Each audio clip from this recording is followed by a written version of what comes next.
Bonjour à tous, aujourd'hui on termine le QCM du concours GP Polytech 2023 avec les 3 derniers exercices de ce vrai ou faux. Donc à chaque fois vous avez une affirmation, il faut dire si c'est vrai ou faux. Donc on a ici 2 exercices sur les probabilités et un exercice sur la géométrie dans le plan. Voilà, on est parti avec cet exercice 7 et sur les formules de probabilité conditionnelle. Alors on est ici sur des questions de cours. On prend 2 événements A et B de probabilité non nulle, c'est-à-dire entre 0 et 1. D'accord, non nul et non, ici, probabilité non égale à 1. Voilà. Donc P de A et P de B sont dans donc 0, 1. Alors, on a beaucoup de probabilités conditionnelles, donc je rappelle la formule. Je vais le faire en même temps que l'affirmation A. On nous donne P de A sachant B. Ce petit B ici, c'est une condition. Dans le cours, c'est la probabilité de l'intersection des deux, P de A inter B, sur P de B. Alors, à savoir, chose importante, dans les probabilités, dans les ensembles, si A inter B, c'est pareil que B inter A. D'accord? Donc, la probabilité de A inter B, c'est aussi la probabilité de B inter A. Donc, il n'y a pas d'importance à mettre l'un avant l'autre. Donc ici, P de A sachant B, c'est P de A inter B sur P de B, mais c'est aussi, si vous préférez, P de B inter A sur P de B. Alors, on peut écrire ça, vous voyez, parce que P de B est non nul. Petit détail, vous voyez. Ici, P de B est différent de 0. Donc, on a le droit. Ça veut dire qu'ici, je peux faire un produit en croix. Donc, si je fais P de A sachant B fois P de B, j'obtiens P de A inter B ou P de B inter A. On a dit que c'était pareil. Maintenant, je fais pareil avec P de B sachant A. Donc, j'écris la formule P de l'intersection dans l'ordre qu'on veut, diviser cette fois-ci par la probabilité de la condition P de A. Remarque, P de A est non nul, donc je peux écrire cette chose-là.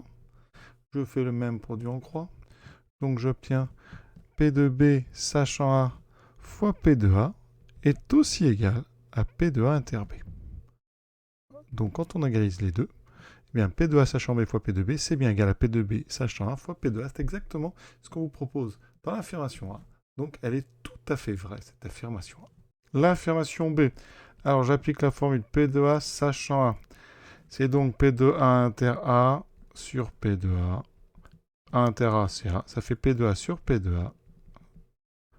Ça fait bien 1, donc c'est vrai. De toute façon, la probabilité que A se réalise, sachant que A s'est réalisé, ben c'est sûr, puisqu'on est dans les cas où A s'est réalisé, donc c'est évidemment un événement certain. Donc c'est bien 1. Ensuite, la suivante, elle est fausse. Alors je vais vous montrer ça de façon finalement assez visuelle en faisant un arbre. Si je fais un arbre avec P de A, enfin avec A bar, ici j'obtiendrai B, B bar. Regardez bien où sont les événements et les probabilités dont on nous parle. P de B sachant A bar, P de B sachant A bar, c'est ici. Alors, je vais le mettre en jaune, ici, sur ce chemin-là. Voilà, je trouve P de B sachant A bar. D'accord? Donc, le complément à 1 de P de B sachant A bar, c'est ce qu'il y a en dessous. Mais en dessous, moi, j'ai quoi? Ben, j'ai P de B bar sachant A bar. Donc, une propriété qui est évidente, c'est que ici, comme on ouvre deux chemins partant d'un même endroit, la somme des deux vaut 1. Donc, P de B sachant A bar plus P de B bar sachant A bar est égal à 1. Mais ici, vous voyez, il y a une petite différence, c'est que là, il y a un piège, ça n'est pas A bar ici. D'accord?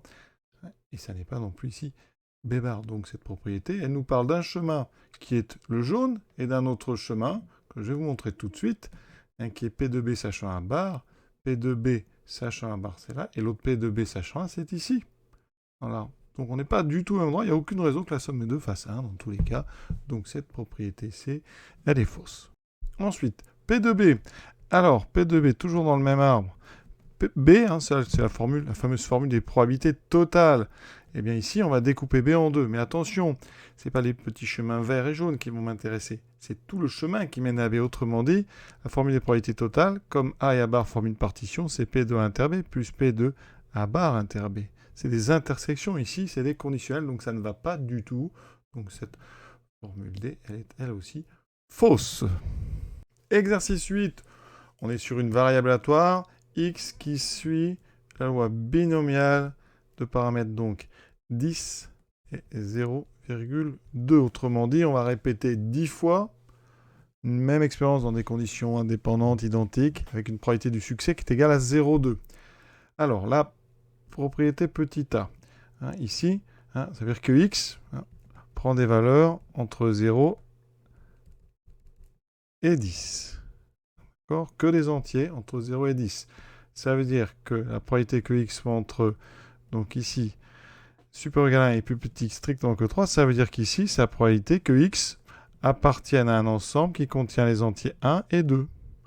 D'accord? Ça veut dire que tout simplement, x égale 1 ou x égale 2. D'accord?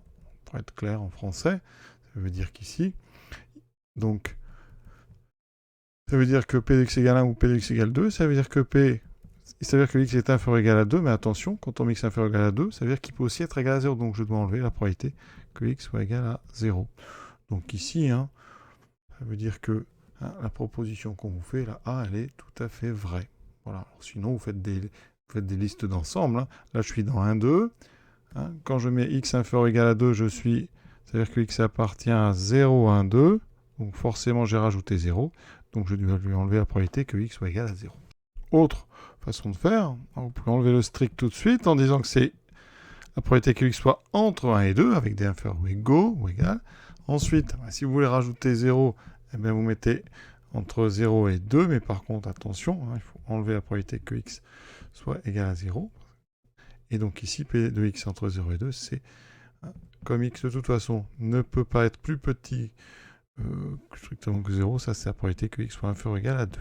Voilà comment on peut l'expliquer aussi. On passe à la B, p de grand x strictement plus grand qu'un est strictement positive. Alors, p de x strictement plus grand qu'un, c'est p de x supérieur ou égal à 2.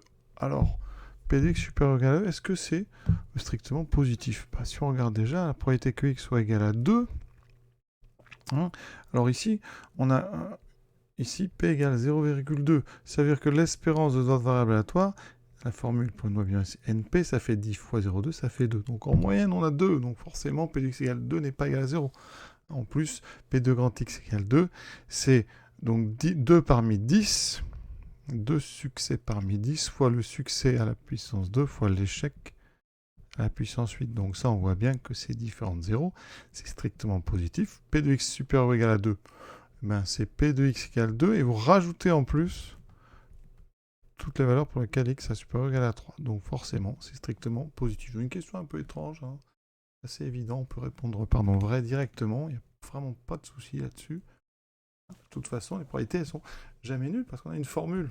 Formule de n'importe quelle probabilité ici, c'est n parmi p, p succès parmi p succès parmi n, p parmi n, fois, donc ici c'est parmi 10, fois le succès à la puissance p, fois l'échec 0,8 à la puissance n-p. Donc ça, c'est toujours différent de 0. Ça peut être très faible, mais ça n'est jamais nul. Donc ici, p de x est forcément strictement positif, puisque c'est une somme de nombres strictement positifs.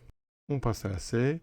P de x égale 0. J'utilise la formule que je viens de donner. 0 parmi 10 fois le succès à la puissance 0 fois l'échec à la puissance 10. Donc 0 parmi 10, ça vaut 1. Et vous voyez que ça ne donne pas 0,2 puissance 10, mais 0,8 puissance 10. En fait, ce qu'on vous a donné, c'est P de x égale 10, et pas P de x égale 0. Donc c'est faux. Voici, c'est terminé pour les probas. À cette quatrième partie, on fait de la géométrie du plan. D'accord? On considère 3 points, on vous donne les coordonnées, donc on a tout ce qu'il faut. Hein. On a donc à chaque fois une abscisse, une ordonnée. Longueur d'un segment. On continue, on est dans un repère orthonormé, donc on peut très bien utiliser les formules avec les racines carrées. Donc je calcule les coordonnées du vecteur AB. AB, coordonnées de B moins ça doit, 3 moins 1, 4, 4 moins 1, 3. J'utilise cette fameuse formule, hein, qui vient de Pythagore, hein, c'est racine carrée de 4 au carré plus 3 au carré, ça fait racine de 16 plus 9, 25, ça fait 5. Donc cette première proposition, elle est tout à fait fausse, puisque la longueur du segment n'est pas racine de 7, mais on vient de voir que c'était 5. Maintenant, proposition B, équation de la droite table. Alors comment on peut faire?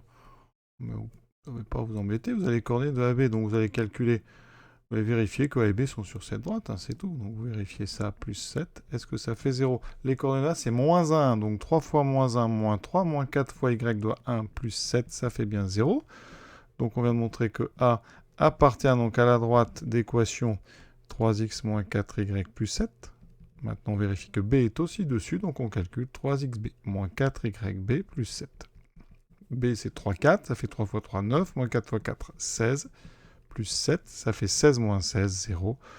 Donc B appartient aussi à cette droite. D'accord, ça veut dire que ici, cette droite, c'est donc la droite AB.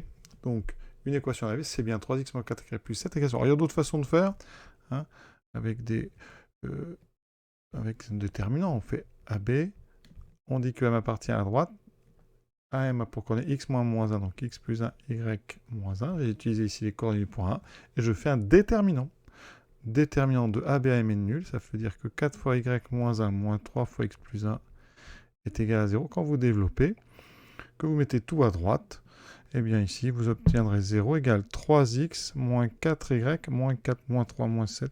Et de l'autre côté, ça fait plus 7. C'est la bonne. Vous voyez, une autre façon de faire, c'est carrément d'aller chercher l'équation de la droite AB. Une équation maintenant de la médiatrice du segment AB.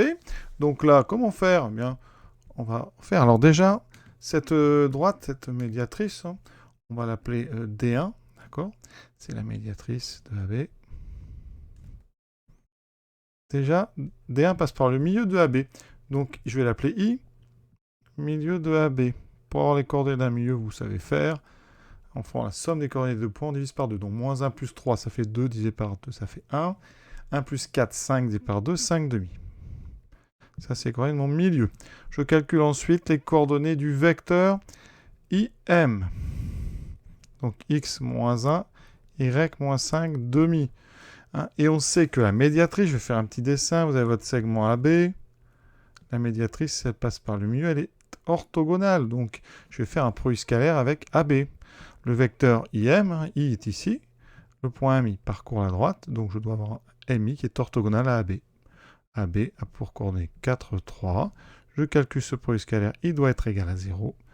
Donc, ça me donne 3 fois x moins 1. Pardon, le produit scalaire, je mélange. C'est 4 fois x moins 1, c'est le produit des x. Plus le produit des y, 3 fois y moins 5 demi égale 0. Je développe, j'obtiens 4x. Alors des y, j'en ai 3. Ensuite, j'obtiens moins 4. Et des demi, j'en ai moins 15 demi. Donc je mets tout sur 2, ça fait moins 8, moins 15. Moins 8, moins 15, moins 23 demi. Voilà, et si je multiplie par 2, j'obtiens 8x plus 6y moins 23 égale 0, et non pas 25. Donc là, l'affirmation C, alors là c'était vrai, l'affirmation C, elle est fausse. Alors ce qu'on aurait pu faire aussi, sans calculer l'équation de la droite, c'est vérifier déjà que le point I est sur la droite qu'on vous propose. Donc j'ai les coordonnées, alors je les ai mis en verticale, alors souvent on les met plutôt en horizontale. Mais je regarde, je calcule 3, alors non on fait 8, pardon, 8xi plus 6yi moins 25, est-ce que ça fait 0? Ça fait 8 plus 6 fois 5 demi moins 25. J'obtiens 8 plus, alors ici on simplifie par 2, ça me fait 3. 3 fois 5, 15. Moins 25, ça fait moins 23. Moins 25, ça fait moins 2. C'est différent de 0, vous voyez. Donc I n'appartient pas à la droite qu'on vous propose. Ça ne peut donc pas être la médiatrice, puisque la médiatrice est censée passer par le milieu. Donc ça, oui, c'était beaucoup plus rapide à faire. Donc faux. Dernière question, le projeté orthogonal du point C sur la droite AB.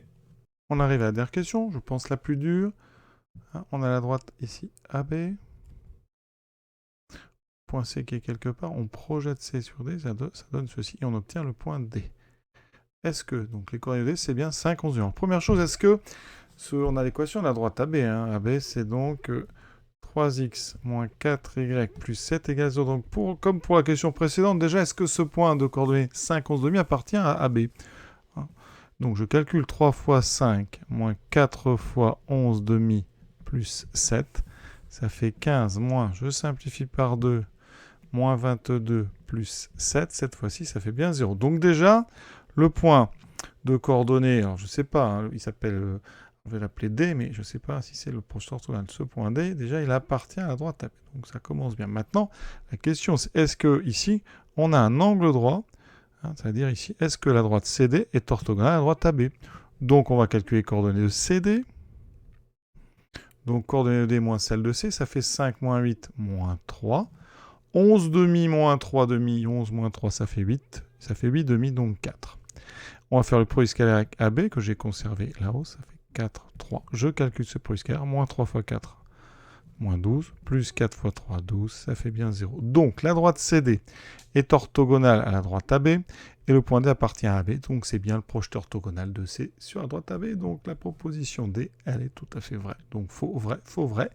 Ce QCM, en fait, vrai ou faux, est terminé. À bientôt pour la suite, les exercices.